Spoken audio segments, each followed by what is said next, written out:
মানে যে এসপিএফ যে গলদা চাষ যে সব অল মেল হয়, এটার একটা ভ্রান্ত ধারণা আমাদের এখানে ছিল, অনেকেই বিশ্বাস করতে চায় না, এটা সম্ভব না, এটা হয় না। কিন্তু জাস্ট আপনার এখানে আনার কারণটাই এই যে আপনি বুঝান যে বিষয়টা আপনার মাধ্যমে জানুক মানুষ যে এটা আসলে সম্ভব, এবং আমরা আপনার মাধ্যমে সেটা এটা দেখাই আমরা দেবো, প্রুভ করতে চাই, সেটা দেখাই আপনার দেবো, মাধ্যমে সেটা আমরা দেখাতে চাই যে এটা সম্ভব, যে এটা সম্ভব, এটা সম্ভব, এটা আমরা করে দেখাতে চাই। আপনার মাধ্যমে আপনার সেটা শুধু চাষ করে দেখাই প্রযুক্তির দেবো। চিন্তা, আপনার পরামর্শ আর আমাদের পরিশ্রম, এটা মিলিয়ে আমরা ভালো কিছু করতে চাই।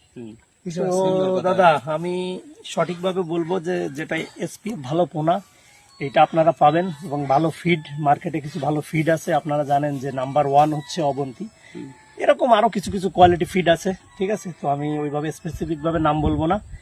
তো যখন আমরা কালচারে যাব, যেটা ভালো ফিড, ভালো মেডিসিন আপনারা পাবেন এবং প্রত্যাশা রাখেন আমি আপনাদের সঠিক পরামর্শ দিয়ে সহায়তা করবো। অবশ্যই এই পুকুরটা দেখেন, এই পুকুরটা আছে আপনার ভিতরে আছে 60 শতক আছে, এটাও ভিতরে 60 শতক, তাহলে আমাদের পুকুর আছে 1টা 2টা 3টা 4টা 5টা, টোটাল মিলে 5টা পুকুর এখানে। ঠিক আছে দাদা, আমরা 5টায় আমরা কালচারে যাবো।